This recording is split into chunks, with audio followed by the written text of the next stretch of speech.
everyone, this is Monica Dua, your psychology faculty. Welcome to सफल 2.0 batch. तो कैसे हैं आप सभी? जैसा कि आप सभी जानते ही हैं गाइस, लास्ट लेक्चर के अंदर हम लोगों ने साइकोलॉजी का अपना पहला चैप्टर स्टार्ट किया था। चैप्टर का नाम आपको पता ही है, variation in psychological attributes. Clear? ये चैप्टर हमने स्टार्ट किया था। इसका हम लोगों ने लेक्चर 1 कर लिया था और लेक्चर 1 में हम लोगों ने आधा चैप्टर कवर कर लिया था। अब आधा चैप्टर हम आज के इस लेक्चर के अंदर करके और कुछ लास्ट में एमसीक्यूज जो लास्ट सीयूईटी एग्जाम में आए हैं उसको करके हम अपने इस लेक्चर को, अपने इस चैप्टर को वाइंड अप करने वाले हैं। क्लियर? ये आपका जाने वाला है लेक्चर नंबर 2। चलिए करें स्टार्ट करते हैं। सबसे पहले हम देख लेते हैं लास्ट क्लास में हम लोगों ने क्या क्या पढ़ा था। तो लास्ट क्लास में हम लोगों ने जाना था कि साइकोलॉजिकल एट्रीब्यूट्स होते क्या हैं। क्लियर? फिर हमने जाना था कि हम इसको असेस कैसे कर सकते हैं, कि जो हमारे अंदर साइकोलॉजिकल एट्रीब्यूट्स होते हैं जैसे इंटरेस्ट, जैसे एप्टीट्यूड, ठीक है, जैसे हमारा पर्सनालिटी। क्लियर? ये जो डिफरेंट हमारे साइकोलॉजिकल एट्रीब्यूट्स होते हैं हम इनको कैसे असेस कर सकते हैं, इसके बारे में हमने पढ़ा था।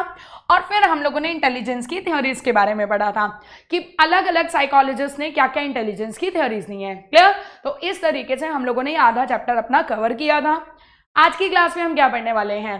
आज के क्लास में हम जानेंगे इंटेलेक्चुअल डेफिशिएंसी क्या होती है, ठीक है, गिफ्टेडनेस के बारे में जानेंगे, ठीक है, गिफ्टेड चाइल्ड किसको बोला जाता है, टैलेंट और गिफ्टेडनेस में क्या डिफरेंस होता है, क्रिएटिविटी के बारे में भी पढ़ेंगे हम। फिर हम पढ़ेंगे कल्चर का इंटेलिजेंस के ऊपर क्या इम्पैक्ट आता है, और लास्ट में सीयूईटी के पॉइंट ऑफ व्यू से या बोर्ड्स में भी आपके एमसीक्यूज आते हैं तो उनके पॉइंट ऑफ व्यू से हम कुछ एक एमसीक्यूज जो हैं वो आज की क्लास में कवर करने वाले हैं। क्लियर? चलिए बढ़ते हैं हम लोग। सबसे पहले हम लोग जानने वाले हैं इंटेलेक्चुअल डेफिशिएंसी के बारे में। देखो, डेफिशिएंसी का मतलब क्या होता है? कमी। ठीक है, डेफिशिएंसी का अगर मैं लिटरल मीनिंग देखूं तो डेफिशिएंसी का मतलब होता है कमी। क्लियर? तो कह रहे there are children who face enormous difficulty in learning even very simple skills। कह रहे बहुत सारे बच्चे ना ऐसे होते हैं जिनको बहुत सिंपल स्किल्स सीखने में भी क्या आती है, डिफिकल्टी आती है। और थोड़ी डिफिकल्टी नहीं, थोड़ी मुश्किल नहीं, बहुत सारी डिफिकल्टी आती है। Clear? Those children who show intellectual deficiency are termed as intellectually disabled। तो वो यही कह रहे जिन बच्चों के अंदर इंटेलेक्चुअली, ठीक है, डेफिशिएंसी होती है, कमी होती है, ऐसे बच्चों को साइकोलॉजी में क्या बोला जाता है? इंटेलेक्चुअल डिसेबल्ड बोला जाता है। समझ आ रही है बात? कि जिन बच्चों के अंदर जो है इंटेलेक्चुअली कमी होती है, जो कुछ बेसिक स्किल्स भी नहीं सीख पाते हैं, अपने बेसिक्स काम भी नहीं कर पाते हैं, तो ऐसे बच्चों को हम इंटेलेक्चुअली डिसेबल्ड बोलते हैं। अगर आप लोगों को याद होगा लास्ट जब हम लोगों ने लेक्चर पढ़ा था तो उसमें मैंने आपको बताया भी था कि अगर एक बच्चे का IQ 70 से कम होता है, 70 से कम होता है, तो फिर ऐसे बच्चे जो होते हैं अपनी लाइफ में बेसिक स्किल्स भी नहीं सीख पाते हैं, और 70 से कम IQ वाले बच्चों को इंटेलेक्चुअली डिसेबल्ड बोला जाता है। हालांकि इसके अंदर भी बहुत सारी आपको वेरिएशंस देखने को मिलेंगी। अगर आपको वो पूरा का पूरा फ्लो चार्ट याद हो जो मैंने आपको दिखाया था, जो आपकी बुक में भी दिया हुआ है, कि 70 से कम वाले में भी जो होती हैं अलग अलग ग्रुप होते हैं। समझ आ रही है मान? क्लियर है? वो ग्रुप से ही है, ठीक है। Individuals who are categorised as having intellectual disability show significant variation in their abilities ranging from those who can be told to work and function with special attention. अब देखो ये कह रहे जो इंटेलेक्चुअल डिसेबिलिटी होती है ना, उसमें भी आपको वेरिएशन देखने को मिलेंगे। कैसे वेरिएशन देखने को मिलेंगे? कुछ बच्चे ऐसे होंगे जिनको अगर आप थोड़ी बहुत ट्रेनिंग दोगे, थोड़ी बहुत इंस्ट्रक्शन दोगे तो वो सीख जाएंगे, मतलब उनको हेल्प की नीड है। लेकिन कुछ बच्चे ऐसे होते हैं आप उनको कितनी इंस्ट्रक्शंस दे दो, कितनी ही ट्रेनिंग दे दो, आप उनको कितना ही सिखा लो, उनको लाइफ टाइम केयर की नीड होती है। तो आपने वेरिएशन देखी ना, इंटेलेक्चुअल डिसेबिलिटी में भी क्या होता है, अलग अलग टाइप की क्या होती है, वेरिएशंस होती हैं। क्लियर? जैसे देखा भी गया है, जैसे देखो डिफरेंट लेवल्स होते हैं। एक होता है माइल्ड, मतलब वो बच्चे जिनके अंदर जो है माइल्ड लेवल की क्या है, इंटेलेक्चुअल डेफिशिएंसी है, और उनका अगर आप IQ देखोगे तो 55 से 70 के बीच में होता है। समझ आ रही है बात? तो आपसे पूछ सकता है माइल्ड इंटेलेक्चुअल डेफिशिएंसी वालों का जो आईक्यू होता है वो कितने से कितने बीच का होता है? 55 से 70 के बीच का होता है। क्लियर? उसके बाद आता है मॉडरेट। मॉडरेट बच्चे जो होते हैं उनका आईक्यू आपको 35 से 40 के बीच से लेकर 50 और 55 के बीच का देखने को मिलेगा। समझ आ रही है बात? क्या होगा? मॉडरेट। तो मॉडरेट बच्चों का जो आपको आईक्यू देखने को मिलेगा वो 35 से 40 का लेकर, ठीक है, क्लियर, 50 से 55 के बीच में देखने को मिलेगा। क्लियर? फिर आता है सीवियर। सीवियर में मतलब ये वो बच्चे आ जाते हैं जिनको बहुत ज्यादा केयर की नीड होती है। इनका आईक्यू आपको 20 से 25 के बीच से लेकर 35 से 40 के बीच में देखने को मिलेगा। और सबसे सीवियर केस होता है आईक्यू का, वो होता है प्रोफाउंड। प्रोफाउंड जो बच्चे होते हैं मतलब जिनके अंदर आईक्यू का लेवल प्रोफाउंड होता है, उन बच्चों को पूरी लाइफ टाइम केयर की नीड होती है। पूरी लाइफ टाइम उनके साथ कोई ना कोई पर्सन होना चाहिए जो उनकी टेक केयर कर सके। उनको बेसिक्स चीजों के बारे में भी नहीं पता होता और ऐसे बच्चों का जो आईक्यू आपको देखने को मिलेगा वो 20 से 25 से भी कम देखने को मिलेगा। तो समझ सकते हैं ना कि ऐसे बच्चों के अंदर क्या ही इंटेलेक्चुअल एबिलिटी होगी, तो बहुत ज्यादा इंटेलेक्चुअल डेफिशिएंसी देखने को मिलती है। क्लियर? आगे बढ़ते हैं। तो यहाँ पे डेफिशिएंसी क्लियर हो गया। अब हम बात करने वाले हैं गिफ्टेडनेस की कि गिफ्टेडनेस क्या होता है। तो देखो, intellectually gifted individual show higher performance because of their outstanding potentiality. देखो, कई बार आप लोगों ने देखा होगा कि बहुत सारे बच्चे ऐसे होते हैं जो इंटेलेक्चुअली बहुत अच्छे हैं। इंटेलेक्चुअली अच्छा होने का मतलब क्या है कि उनका आईक्यू अच्छा है। अब उनका आईक्यू अगर अच्छा होता है ना, तो ऐसे बच्चों की आपको एकेडमिक परफॉर्मेंस अच्छी खासी देखने को मिलेगी क्योंकि उनके अंदर बहुत अच्छे लेवल का पोटेंशियल कैपेबिलिटी होती है। ठीक है, लेकिन कई बार क्या होता है ना, लोग टैलेंट और गिफ्टेडनेस को सेम समझ लेते हैं, बट यार ऐसा तो नहीं है। टैलेंट और गिफ्टेडनेस अलग अलग है। हालांकि कई बार क्या होता है, अगर एक नॉर्मल इंसान होगा ना, उसके लिए एक टैलेंटेड बच्चे को वो गिफ्टेड भी बोल सकता है कि यार ये तो गॉड गिफ्टेड बच्चा है, but that is not true. Talent और गिफ्टेडनेस में बहुत फर्क होता है। क्या फर्क होता है मैं पहले आपको एग्जांपल देकर समझाती हूँ और फिर जो है हम इसको पढ़ेंगे, आपको और अच्छे से क्लियर होगा। लाइक मान लो एक बच्चा जो है बहुत अच्छी सिंगिंग कर पा रहा है, बहुत अच्छा जो है या तो सिंगिंग कर पा रहा है या एथलेटिक पोटेंशियल उसके अंदर बहुत अच्छा है, म्यूजिशियन या बहुत अच्छा है, वो है उसका टैलेंट। तो टैलेंट आपका किसी एक फील्ड में हो सकता है। जैसे हमारे जो स्पोर्ट्स पर्सन्स होते हैं, अगर आप लोगों ने देखा होगा, जरूरी तो नहीं है ना कि अगर वो लोगों जो हैं अगर वो स्पोर्ट्स में अच्छा कर रहे हैं तो उनका आईक्यू भी बहुत अच्छा होगा एकेडमिकली। नहीं ना, इट इज नॉट मैंडेटरी। तो वो यही कह रहे हैं, टैलेंट क्या होती है, एक नैरो टर्म होती है। टैलेंट आपको एक फील्ड में देखने को मिलेगा। गिफ्टेडनेस जो होती है एक ब्रॉडर टर्म होती है। गिफ्टेड जो बच्चा होगा ना, वो आपको लगभग आप ये लगा के चलो हर परफॉर्मेंस में वो आपको सुपीरियर देखने को मिलेगा। समझ आ रही है बात? कहते नहीं है यार ये तो गॉड गिफ्टेड है, पढ़ाई भी अच्छे से कर लेता है, डिसिप्लिन भी है, खेल में भी अच्छा है, कल्चरल एक्टिविटीज में भी अच्छा है, ठीक है, बहुत अच्छी पेंटिंग भी कर लेता है। मतलब अलग अलग वैरायटीज में आपको उसका टैलेंट देखने को मिलेगा, तो वो होता है गिफ्टेड बच्चा। क्लियर? चलिए अब हम पढ़ते हैं। Although the terms giftedness and talent are often use interchangeable, मतलब मैंने बोला ना लोग इसको एक ही समझते हैं, बट ऐसा नहीं है। बट वो कह रहे हैं इसका मतलब भी क्या होता है, अलग अलग होता है। That mean different things. Giftedness is an exceptional general ability shown in superior performance in a wide variety of area. देखो लिखा हुआ है ना कि गिफ्टेडनेस जो होगी जिस बच्चे के अंदर, वो आपको हर एरिया में अच्छा मिलेगा, एकेडमिकली भी अच्छा मिलेगा, ठीक है, क्रिएटिविटी वाइज भी आपको अच्छा खासा मिलेगा, ठीक है, स्पोर्ट्स में भी अच्छा मिल सकता है। तो अलग अलग तरीके की होती है। टैलेंट एक नैरोअर टर्म है। टैलेंट जो होती है वो एक पर्टिकुलर एक स्पेसिफिक फील्ड में होती है, जैसे spiritual talent, social talent, aesthetic talent, etcetera etcetera. Clear? आगे बढ़ते हैं। अब गिफ्टेड बच्चों की विशेषताएं क्या होती हैं? कैरेक्टरिस्टिक्स का मतलब होता है विशेषताएं। ऐसे बच्चों का थॉट प्रोसीजर जो होता है वो क्या होता है? तो सबसे पहले आता है एडवांस लॉजिकल सिस्टम। उनका जो लॉजिकल सिस्टम होता है, लॉजिकल थिंकिंग मतलब कारण। लॉजिकल का मतलब क्या होता है? कारण, मतलब कारण जानना, रीजन जानने की कोशिश करना। क्या करना? रीजन जानने की कोशिश करना। तो ऐसे बच्चों का जो रीजन लगाने की जो पावर होती है वो 1 नंबर की एडवांस्ड होती है।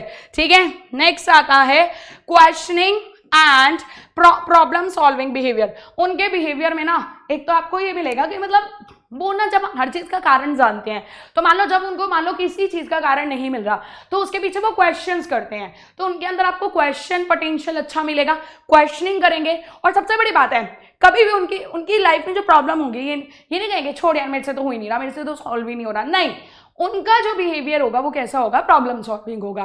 क्लियर।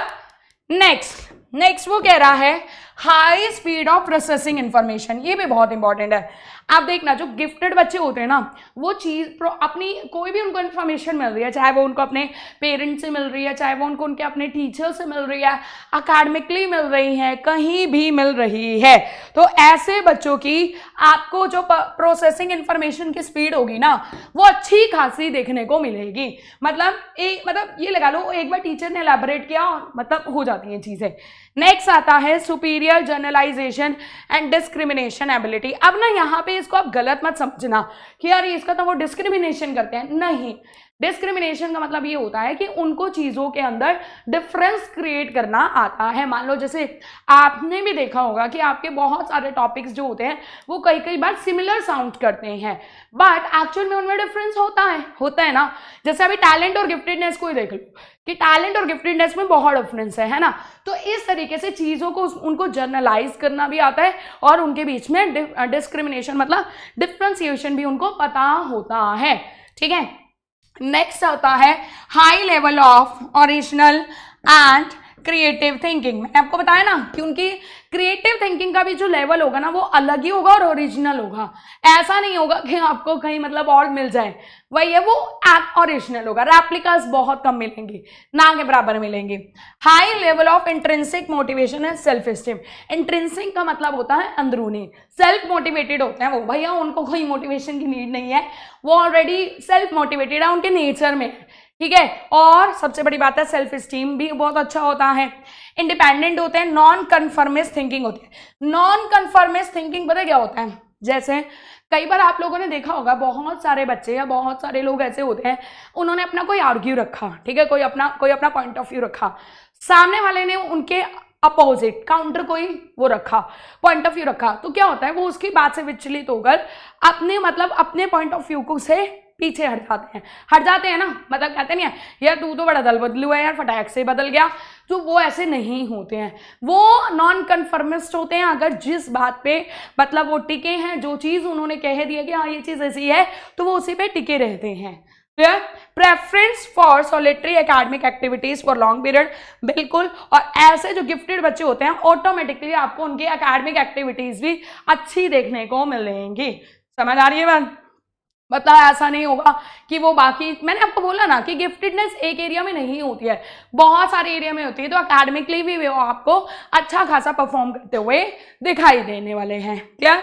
चलिए अब आता है कि मैम इंटेलिजेंस को टेस्ट कैसे किया जाता है। तो देखो अलग अलग वैरायटी के इंटेलिजेंस टेस्ट होते हैं, जैसे इंडिविजुअल और ग्रुप हो गया, ठीक है, जैसे वर्बल नॉन वर्बल हो गया, परफॉर्मेंस टेस्ट हो गया, ठीक है, जैसे कल्चर फेयर और कल्चर बायस्ड हो गया। तो उन्हीं सारे इंटेलिजेंस टेस्ट के बारे में अब हम पढ़ने वाले हैं। तो देखो इंटेलिजेंस को टेस्ट करने के लिए बड़े सारे टेस्ट बनाए गए हैं, ठीक है। अब उनके एडमिनिस्ट्रेटिव प्रोसीजर के बिहाफ पर बहुत सारे टेस्ट होते हैं, जैसे एक होता है इंडिविजुअल टेस्ट और ग्रुप टेस्ट, ठीक है। अब देखो भैया ये हम क्या कर रहे हैं, इंटेलिजेंस टेस्ट कर रहे हैं, ये हम क्या कर रहे हैं, इंटेलिजेंस टेस्ट कर रहे हैं। तो ये कह रहा है एक होता है ग्रुप इंडिविजुअल और एक होता है ग्रुप, ठीक है। एक क्या होता है इंडिविजुअल होता है और एक क्या होता है ग्रुप टेस्ट होता है। ये देखो नाम से ही पता चल रहा है, इंडिविजुअल जो टेस्ट होगा वो पर्टिकुलर इंडिविजुअल पर्सन के साथ किया जाएगा, ग्रुप जो टेस्ट होगा वो पूरे ग्रुप के साथ किया जाएगा। समझ आ रही है बात? क्लियर? अब इसको थोड़ा सा और डिटेल में बढ़ते हैं।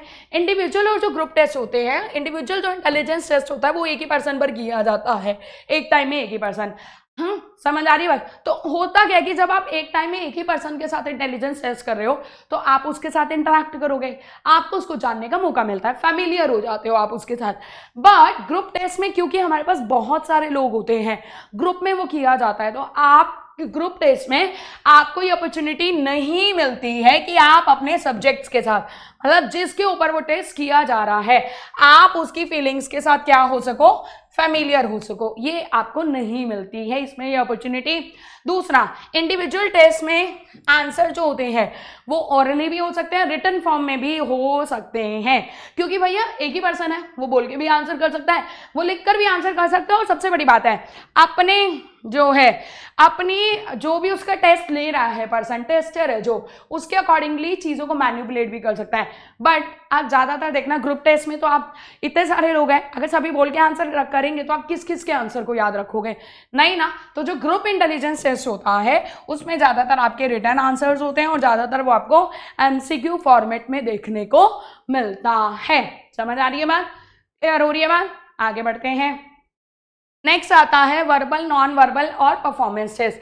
अब देखो वर्बल का मतलब ही यही होता है जिसमें लैंग्वेज होती है, नॉन वर्बल का मतलब होता है जिसमें लैंग्वेज नहीं होती है, परफॉर्मेंस में आप परफॉर्मेंस देते हो, ठीक है। तो अब हमारा एक इंटेलिजेंस टेस्ट फुल्ली वर्बल भी हो सकता है, फुल्ली नॉन वर्बल भी हो सकता है, फुल्ली परफॉर्मेंस बेस्ड भी हो सकता है, मिक्सचर भी हो सकता है। तो वर्बल में क्या होगा, आपकी लैंग्वेज यूज होगी, ठीक है। तो लैंग्वेज यूज होगी तो इसका एक ड्रॉबैक हो गया कि मान लो उस बच्चे को वो लैंग्वेज नहीं आती है तो उसके लिए बहुत दिक्कत है। नॉन वर्बल क्या होता है, नॉन वर्बल टेस्ट ना आपकी वो होती है ना, जैसे वो आपकी डिडक्टिव रीजनिंग होती है, जैसे वो होती नहीं है, आपको 4 फिगर दे रखी होती है और आपको बोला जाता है नेक्स्ट फिगर में क्या आएगा, तो नॉन वर्बल टेस्ट उस तरीके के होता है। परफॉर्मेंस टेस्ट सबसे आसान होता है, परफॉर्मेंस देकर ही सामने वाला पर्सन आपको जज कर लेता है, जज नहीं कर लेता मतलब पता लगा लेता है, क्लियर। तो ये 3 तरीके के टेस्ट होते हैं। नेक्स्ट आता है कल्चर फेयर और कल्चर बायस टेस्ट। मतलब कल्चर फेयर का मतलब है ऐसे टेस्ट जो किसी भी कल्चर में किए जाए। अब आपने नोटिस किया होगा इंडियन कल्चर अलग है, अफ्रीकन कल्चर अलग है, अमेरिकन कल्चर अलग है, यूरोपियन कल्चर अलग है, तो कल्चर तो अलग अलग है। तो कल्चर फेयर टेस्ट आपके वो टेस्ट होते हैं जो किसी भी कल्चर में किए जाए, उनमें आपको मतलब ये लगा लो भेदभाव नहीं मिलेगा। भेदभाव इन द सेंस मैं ये कह सकती हूँ कि उनके जो रिजल्ट्स होंगे वो यूनिवर्सल होंगे, ठीक है, मतलब बदलेंगे नहीं कल्चर के अकॉर्डिंगली। बट कुछ टेस्ट हमारे कल्चर बायस्ड होते हैं, पर्टिकुलर उसी कल्चर को ध्यान में रखकर बनाए जाते हैं। समझ आ रही है बात, तो उनके ऊपर कल्चर का इम्पैक्ट पड़ेगा। लेट्स टेक एग्जांपल कि मान लो कोई टेस्ट जो है वो यूरोप के कल्चर को ध्यान में रखकर बनाया गया है, तो ऑफकोर्स उसके ऊपर यूरोप के कल्चर का फर्क पड़ेगा। अगर वही टेस्ट मान लो हम इंडियन कल्चर में कंडक्ट करेंगे तो शायद वो रिजल्ट हमें ना मिले जो हमें उस कल्चर में मिल रहे हैं। समझ आ रही है बात, तो ये होता है। अब इसको पढ़ लेते हैं। Intelligence test can be culture fair और culture biased. Many intelligence shows a bias to the culture in which they are developed. मैंने आपको बोला ना कि बहुत सारे इंटेलिजेंस टेस्ट ऐसे होते हैं जो, और आपको ज़्यादातर इंटेलिजेंस टेस्ट ना कल्चर बायस ही मिलेंगे, क्योंकि देखो साइकोलॉजी का ना डेवलपमेंट जो है वो फॉरेन कंट्रीज में पहले स्टार्ट हुआ था, तो ज़्यादातर टेस्ट वहीं डेवलप हुए हैं, तो इसलिए उनके उन टेस्ट पे वहाँ के कल्चर का इम्पैक्ट जो है वो ज़्यादा देखने को मिलता है। जैसे लिखा भी गया है कि अमेरिका और यूरोप के जो टेस्ट होते हैं, आप ये ध्यान रखना, वो आप एक अर्बन फैमिली पे कर सकते हो, आप एक मिडिल क्लास फैमिली पे कर सकते हो, बट एक रूरल फैमिली पे या एक लो क्लास फैमिली पे आप नहीं कर सकते हो, क्योंकि कल्चर वहाँ पे ऑलरेडी अर्बन है, कल्चर ही वहाँ पे ज़्यादातर आपको मिडिल क्लास लोग मिलेंगे। समझ आ रही है बात, क्लियर। तो ये चीज़ बहुत फर्क पड़ती है, कल्चर का बहुत फर्क पड़ता है। समझ आ रही है बात। इसके साथ साथ वो ये भी कह रहा है, अब हम बात करने वाले हैं कल्चर और इंटेलिजेंस की। अब हम किसकी बात करने वाले हैं, कल्चर और इंटेलिजेंस की, कि क्या कल्चर का इंटेलिजेंस पे फर्क पड़ता है। बिल्कुल फर्क पड़ता है। The cultural environment provides a context. Context का मतलब होता है situation for intelligence to develop. देखो आपका कल्चर जो होता है ना वो आपकी फैमिली, आपकी इंटेलिजेंस को डेवलप करने में क्या करता है, एक कॉन्टेक्स्ट, एक सिचुएशन प्रोवाइड करता है। कैसे करते हैं, ध्यान से सुनना। हमने ना इस चैप्टर के स्टार्टिंग में भी पढ़ा था, याद है जब मैंने आपको बताया था कि 2 सिबलिंग्स थे, ठीक है, या आप ये लगा लो 2 ट्विंस थे, ठीक है। अब उनके पेरेंट्स की डेथ हो गई, या एक बच्चा था, लेट्स टेक एग्जांपल, एक बच्चा था, उसके पेरेंट की इनिशियल लेवल पे डेथ हो गई। अब वो बच्चा जब पैदा हुआ था उसकी जो फैमिली थी वो मिडिल क्लास थी, ठीक है, बहुत ही नॉर्मल से, या पुअर फैमिली लगा लो, ठीक है, पुअर फैमिली थी उस टाइम पे, ठीक है। अब जो है जब मान लो उस बच्चे को बाद में जो है किसी अच्छी खासी फैमिली ने अडॉप्ट कर लिया, तो ऑटोमेटिकली उस अच्छी खासी फैमिली का जो कल्चर होगा वो अलग होगा, और जो एक पुअर क्लास फैमिली है उसका जो कल्चर होगा वो अलग होगा, तो उसकी कल्चर का उसकी इंटेलिजेंस पे ऑफकोर्स इम्पैक्ट आएगा, ये बात आप ध्यान रखना, ठीक है। वाइगॉट्स्की एक रशियन साइकोलॉजिस्ट है, उन्होंने ये आर्ग्यू भी किया है कि जो कल्चर होता है ना वो आपको एक सोशल सिचुएशन, एक सोशल एरेना प्रोवाइड करता है जिसमें इंसान पैदा भी होते हैं, ग्रो भी करते हैं और अपने आसपास की चीज़ों को समझते भी हैं। तो कल्चर का आपकी इंटेलिजेंस में इम्पैक्ट पड़ता है। For example, in less technological developed societies, social and emotional skills in relating to people are valued, while in technologically advanced societies, personal achievement funded on abilities of reasoning and judgments is considered. देखो ना, अब खुद सोचो, दो तरीके की हमारी society है। एक ऐसी सोसाइटी है, ध्यान से सुनना, हम मानकर चलते हैं कि हमारी कितनी है, दो तरीके की सोसाइटी है। एक सोसाइटी है जो टेक्नोलॉजिकली डेवलप्ड है, क्या है जो टेक्नोलॉजिकली क्या है, अरे यार क्या है जो टेक्नोलॉजिकली क्या है, डेवलप्ड है, ठीक है, टेक्नोलॉजिकली क्या है, डेवलप्ड है, समझ आ रही बात। और एक ऐसी है जो लेस डेवलप्ड है, लेस टेक डेवलप्ड है, क्या है, लेस टेक डेवलप्ड है।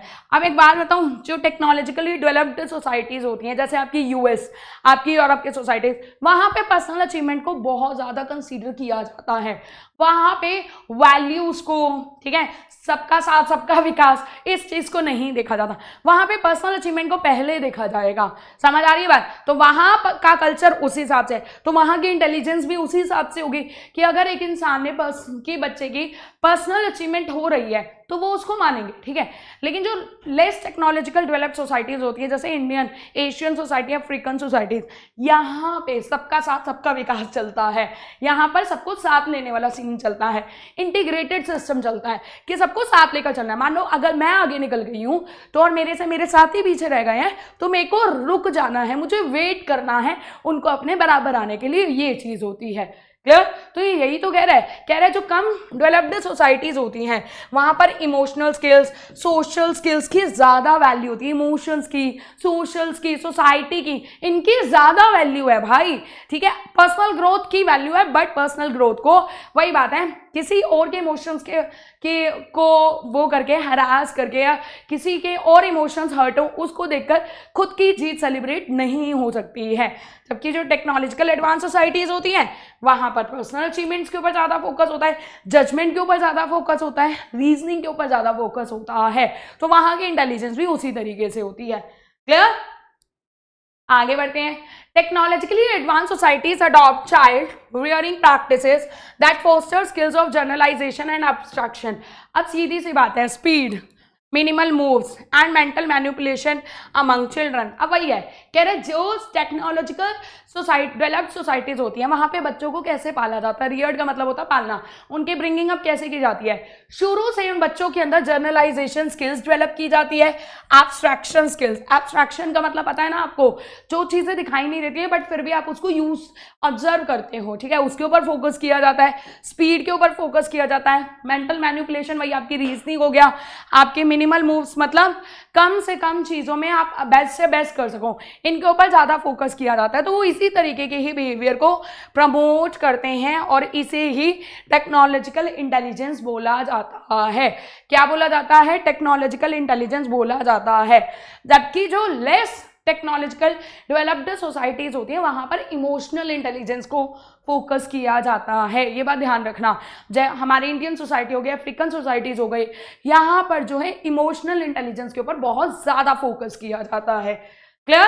Technological intelligence is not so valued in Asian और अफ्रीकन सोसाइटीज। बताया ना मैंने कि हमारे यहाँ पे टेक्नोलॉजिकल इंटेलिजेंस को नहीं वैल्यू किया जाता, ठीक है। In addition to cognitive competence that is very specific to the individual, the non western cultures look for skills to relate in the society. मतलब हमारे यहाँ पर जो है ऐसी वैल्यूज को ज्यादा बच्चे के अंदर डाला जाता है कि वो अपने आप को सोसाइटी का पार्ट समझे, सोसाइटी के डेवलपमेंट को अपना डेवलपमेंट समझे, सोसाइटी को वो अपने साथ लेकर चले, ठीक है। तो सेल्फ रिलेक्शन, ठीक है, कलेक्टिवाइजेशन, कलेक्टिवाइजेशन का मतलब वही हो गया सबको साथ लेकर चलना, इस तरीके की चीजों को ज्यादा फोस्टर किया जाता है, ज्यादा डाला जाता है शुरू से बच्चे में। कौन सी सोसाइटीज में, जो सोसाइटीज अपनी अफ्रीकन और इंडियन है। पर्सनल अचीवमेंट के ऊपर फोकस किया जाता है बट कम, ठीक है।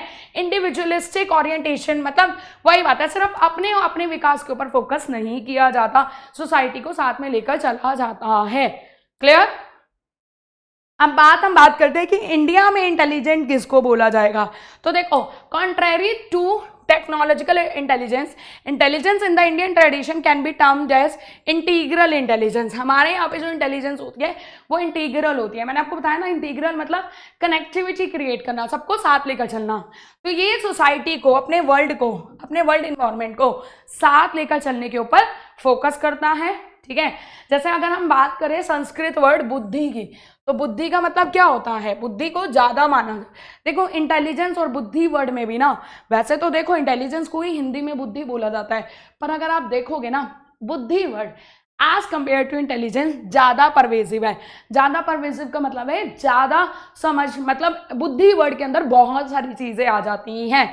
समझ आ रही है बात? अगर हम जेपी दास के अकॉर्डिंगली देखें, ठीक है, तो बुद्धि के अंदर आपके मेंटल एफर्ट्स तो आते ही हैं, आपके डिटरमाइंड एक्शंस तो आते ही हैं, मतलब जो चीजें आपने सोची है वो आपको करनी है, बट आपकी फीलिंग्स भी, आपके ओपिनियंस भी, आपके कॉग्निटिव कॉम्पिटेंस के साथ साथ आती हैं। नॉलेज, डिस्क्रिमिनेशन, अंडरस्टैंडिंग के साथ साथ आपके अंदर फीलिंग्स होनी चाहिए, आपके अंदर इमोशनल इंटेलिजेंस होनी चाहिए, आपके अपने खुद के भी ओपिनियंस भी होने चाहिए। ये सारी चीज़ें बुद्धि में आती हैं। मतलब अगर आप देखोगे, मेरे से अगर आप पूछो, तो मैं ये कहूँगी कि इंडियन कॉन्सेप्ट जो बुद्धि को लेकर है वो ज़्यादा बेटर है as compare to western concept of intelligence. Clear? क्योंकि हमारा जो बुद्धि वाला कंसेप्ट है उसके अंदर बहुत सारी चीजों को लिया गया है, जबकि अगर आप वेस्टर्न कल्चर का इंटेलिजेंस देखोगे तो उसमें सिर्फ यही तो लिया गया है कि आप हर चीज के ऊपर रीजनिंग लगा सको, ठीक है, आप पर्सनल ग्रोथ कर सको, पर्सनल अचीवमेंट के ऊपर ज्यादा फोकस किया गया है। क्लियर हो रही है बात? ठीक है।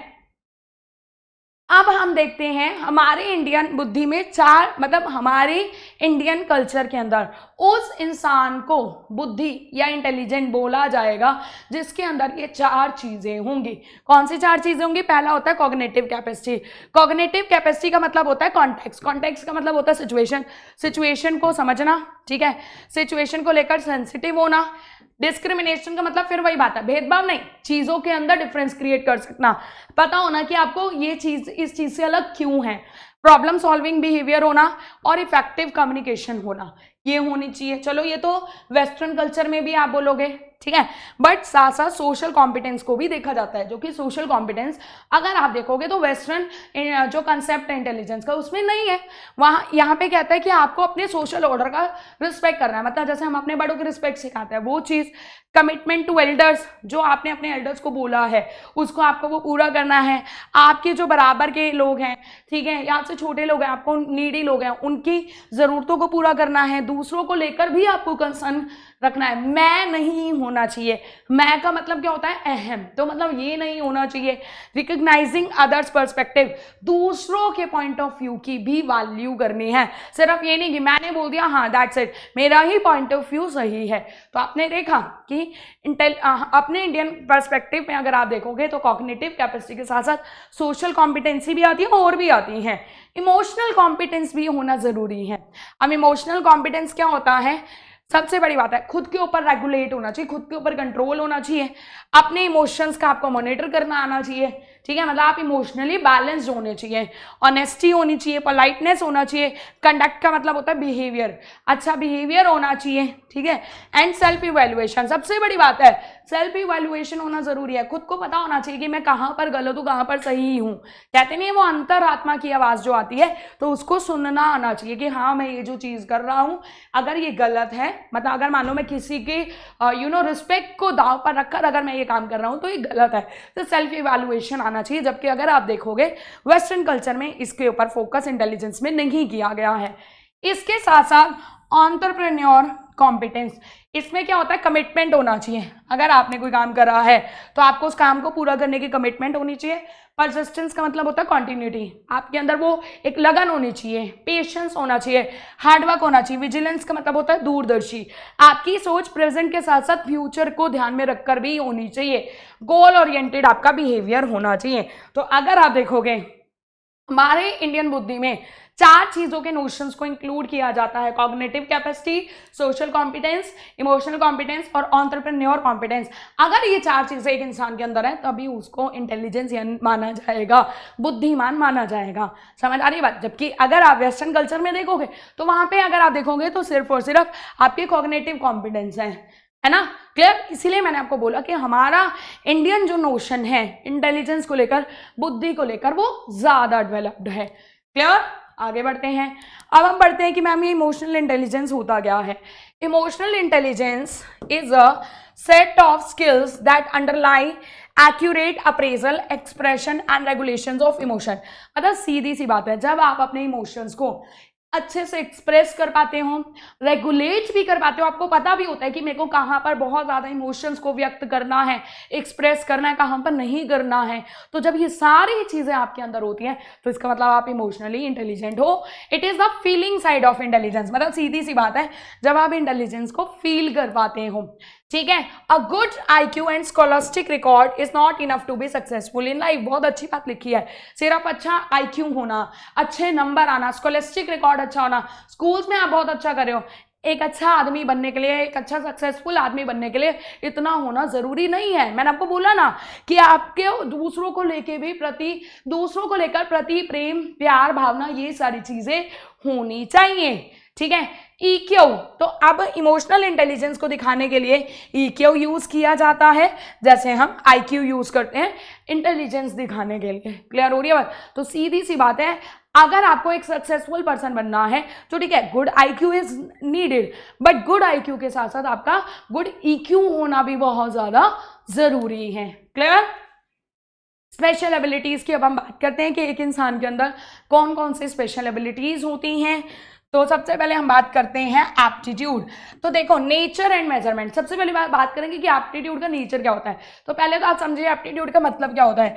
एप्टीट्यूड का मतलब है कि जब आपका एक किसी भी पर्टिकुलर एक्टिविटी करने में अगर आपके अंदर वो एबिलिटी है, उस एक्टिविटी को करने की अगर आपके अंदर योग्यता है, एबिलिटी है, तो इसका मतलब आपके अंदर क्या है, वो एप्टीट्यूड है।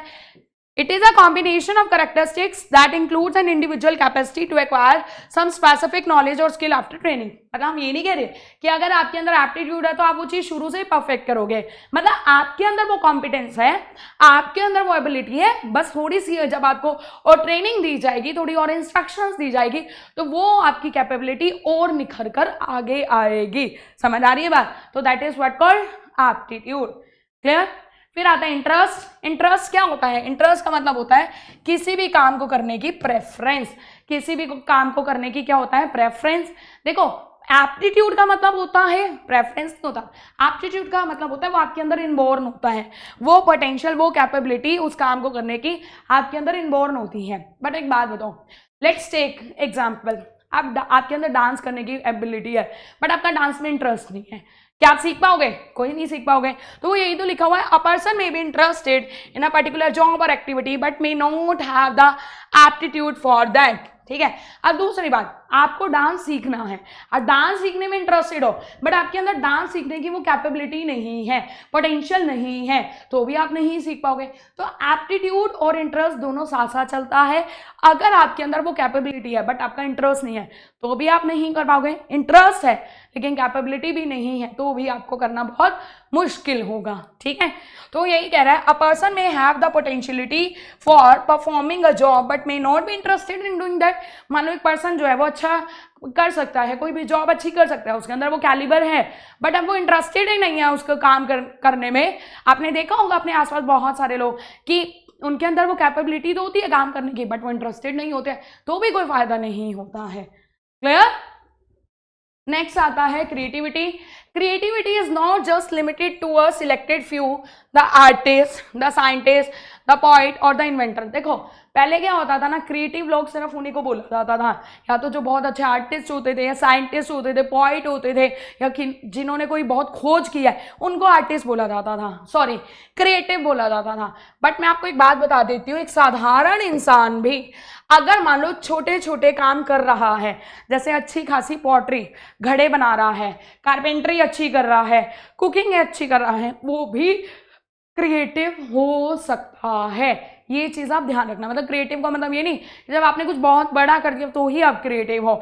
आपने देखा होगा आजकल तो सोशल मीडिया का ज़माना है, कितनी ऐसी चीज़ें वायरल हो जाती हैं। डांस की कोई फॉर्म ऐसी वायरल हो गई है, हम कहते हैं यार कितने क्रिएटिव तरीके से इसने करके दिखाया। कुकिंग देख लो आप, कितनी क्रिएटिव तरीके से लोग अपनी वीडियोस बना के उसको वायरल करते हैं। वो क्रिएटिविटी तो है ना, ठीक है। तो क्रिएटिविटी वही होता है कि जब आप किसी चीज़ को कुछ एक्स्ट्रा अच्छा, उसके अंदर कुछ नया कुछ चेंज लाके उसको करके दिखाते हो, तो नॉर्मल इंसान भी जो है वो क्रिएटिव हो सकता है। There is no disagreement that creativity is determined by both heredity and environment. हाँ, बट ये भी ध्यान रखना क्रिएटिविटी भी आपकी हेरिडिटी के ऊपर भी डिपेंड करती है और आपके एनवायरमेंट पे भी डिपेंड करती है। आपके अंदर हेरिडिटी है, इनबॉर्न आपके अंदर क्रिएटिविटी पोटेंशियल है, लेकिन आपको वो एनवायरमेंट नहीं मिल रहा, तो भी आपकी क्रिएटिविटी डेवलप नहीं हो पाएगी। Limits to the creative potential are set by heredity, environmental factors stimulate the development of creativity. तो यही कह रहा है कि आपके अंदर क्रिएटिविटी है या नहीं, तो ये लिमिट तो आपकी हेरिडिटी सेट करेगी।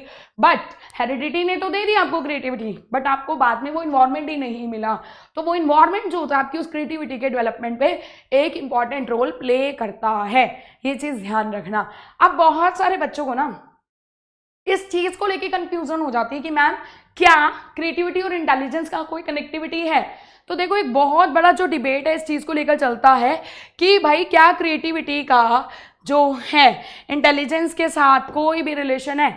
तो देखो टर्मन हमने पढ़ा हुआ है 1920 में, उसने ये देखा कि जिन लोगों का IQ अच्छा था, 120 सुपीरियर थे, अच्छा खासा IQ था, बट ये जरूरी नहीं है वो क्रिएटिव भी थे। तो ये बात आप ध्यान रखना, जरूरी नहीं है जो उन लोगों का IQ अच्छा है, जो लोग इंटेलिजेंट हैं, मतलब इंटेलिजेंस लेवल उनका अच्छा है, कि वो क्रिएटिव भी हो। अब आप सोचो ना, आपकी क्लास में एक बच्चा है, ठीक है, एक लड़का है जो भी मैम कराती है वो अच्छे से समझ लेता है, टेस्ट में उसके फुल मार्क्स आते हैं, कंसेप्ट चीज़ों को अच्छे से समझ लेता है, तो उसका IQ अच्छा है।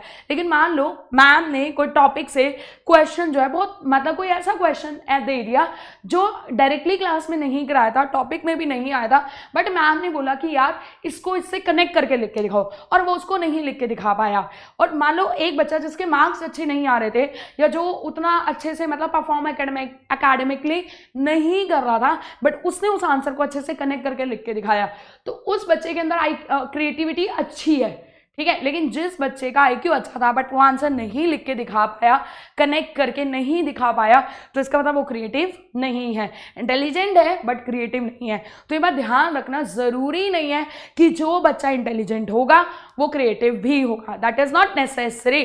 But at the same time creative ideas could come from person who did not have a very good IQ। मैंने आपको बता ही दिया ना कि क्रिएटिव आइडियाज किसी भी इंसान से आ सकते हैं, जरूरी नहीं है उसका IQ अच्छा ही हो। क्लियर? ये चीज बहुत क्लियर होनी चाहिए आपको। वन इम्पॉर्टेंट, ये तो हम लोगों ने पढ़ी ली, अच्छा रिपीट होगी इस स्लाइड।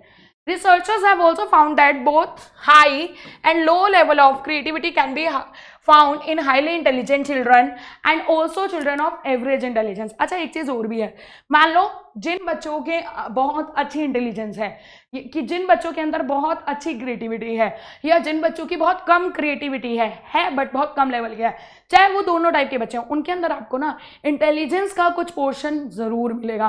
क्योंकि ना कुछ क्रिएटिविटी होने के लिए भी, सीखने के लिए भी, क्रिएटिविटी सीखने के लिए या क्रिएटिविटी दिखाने के लिए भी आपको इंटेलिजेंस की नीड होती है। तो जरूरी नहीं है कि जो इंसान इंटेलिजेंट होगा वो क्रिएटिव होगा, लेकिन ये चीज ध्यान रखना, जो इंसान क्रिएटिव है, चाहे वो बहुत बड़े लेवल का क्रिएटिव है, चाहे वो एक उसके अंदर नॉर्मल लेवल की क्रिएटिविटी है, उसके अंदर आपको इंटेलिजेंस क्वोशंट मिल सकता है। एवरेज इंटेलिजेंस उसका आप उसके अंदर मिल सकती है। तो इन्होंने क्या देखा, क्रिएटिविटी और इंटेलिजेंस का रिलेशन पॉजिटिव है, ठीक है। All creative acts require some minimum ability to acquire knowledge and capacity to comprehend, retain and retrieve। देखो लिखा हुआ है ना कि जितनी भी क्रिएटिविटी होती है, उस क्रिएटिविटी को समझने, उसकी नॉलेज लेने के लिए भी आपको थोड़े लेवल की इंटेलिजेंस की नीड होती है। तो जो क्रिएटिव होंगे उनके अंदर आपको एक IQ लेवल ठीक ठाक मिल सकता है, अच्छे लेवल का भी मिल सकता है और ठीक ठाक भी मिल सकता है। बट जो इंटेलिजेंस होंगे जरूरी नहीं है कि वो क्रिएटिव होंगे ही होंगे। क्लियर? तो आई गेस ये डिबेट आपको क्लियर हो गया होगा। तो यहाँ पे जो हमारा ये वाला लेक्चर है, ये चैप्टर पूरा हो जाता है। चलिए अब हम कुछ क्वेश्चंस करते हैं। Name the psychologist who propose a concept of IQ. IQ का कंसेप्ट किसने दिया था? अल्फ्रेड बिने, विलियम स्टर्न, थियोडर साइमन या नन ऑफ देम। बताइए भाई, आईक्यू हमने चैप्टर मतलब फर्स्ट चैप्टर के फर्स्ट लेक्चर में पढ़ा था। आईक्यू का कंसेप्ट किसने दिया था? तो आपको पता ही होगा आईक्यू का कंसेप्ट 1912 में किसने दिया था? विलियम स्टर्न ने दिया था। ठीक है, आईक्यू का पूरा फॉर्मूला बनाया था इन्होंने। Next, test results dash if reliable, reproducible and consistent. मान लो कह रहे हैं कि कोई टेस्ट है जो आपने किया वो रिलायबल है, विश्वसनीय, मतलब आप उस पर विश्वास कर सकते हो, रिप्रोड्यूसेबल है, अगर आप उसको दोबारा भी करोगे तो उसके वही रिजल्ट आएंगे, कंसिस्टेंट भी है। तो आप ऐसे टेस्ट को क्या बोलोगे? ट्रस्टेड, डिसेबल्ड, इनेबल्ड या नन ऑफ देम। बताइए भाई, कोई टेस्ट आपने किया, कोई इंटेलिजेंस टेस्ट आपने किया, कोई भी टेस्ट किया, लाइक पर्सनालिटी टेस्ट किया, एप्टीट्यूड टेस्ट किया, कोई भी टेस्ट किया और वो टेस्ट रिलायबल है, यूनिवर्सल आंसर दे रहा है, तो ऐसे टेस्ट को आप क्या बोलोगे? डिसेबल तो ऑफ कोर्स बोलोगे नहीं, ठीक है, तो क्या बोलोगे आप? ऐसे टेस्ट को बोलोगे ट्रस्टेड, कि ऐसा जो टेस्ट होता है वो ट्रस्टेड होता है, आप उसको ट्रस्ट कर सकते हो और उस टेस्ट को आगे और भी जगहों पे जो है परफॉर्म कर सकते हो। Clear? Next, IQ below dash is generally considered mentally retarded. आपको ये बताना है इनमें से कौन, जब IQ इस नंबर से कम हो जाता है 100, 90 या 70, तो अगर इस नंबर से कम हो जाता है तो ऐसे बच्चे को आप मेंटली रिटार्डेड बोलोगे। तो बताइए भाई क्या बोलोगे आप इसको? IQ below dash is generally considered as mentally retarded. तो मैंने आपको बताया था ना, बॉर्डर लाइन है हमारी 70, पढ़ा है आज के लेक्चर में भी पढ़ा हमने कि 70 से अगर आपके IQ लेवल कम हो जाता है तो आप इंटेलिजेंट डेफिशिएंसी माना जाएगा और मेंटली रिटार्डेड भी बोला जाएगा। Next, what is an individual's preference for participating in one or more specific activities comprehend to other। बताओ भाई, मान लो कोई एक इंडिविजुअल है, वो प्रेफर कर रहा है कि बहुत सारी उसकी एक्टिविटीज हैं, तो उसके कंपैरिजन में वो कह रहा है कि नहीं यार मैं ये एक्टिविटी करना ज्यादा प्रेफर करूंगा as compare to this activity. तो आप बताओ इसको आप क्या बोलोगे? इस चॉइस को आप क्या बोलोगे? वैल्यू, इंटरेस्ट, इंटेलिजेंस या नन ऑफ दैट। मतलब जब एक इंसान जो है कुछ एक्टिविटीज के कंपैरिजन में अपनी प्रेफरेंस देता है कि नहीं यार मेरे को तो ये करना है, मैं ये करना पसंद करता हूँ तो मैं ये एक्टिविटी करूंगा, तो आप इंडिविजुअल्स की इस करेक्टरिस्टिक को क्या बोलोगे? वैल्यू, इंटरेस्ट, इंटेलिजेंस या नन ऑफ देम। तो इसको बोला जाएगा इंटरेस्ट, क्योंकि आप इंटरेस्ट दे रहे हो ना, प्रेफर कर रहे हो। Clear? Next, Nia is determined of young lady who shows responsibility, diligence and tolerance. All her way of behaving is objective coordinated. Such characteristics focus on the facet of integral intelligence.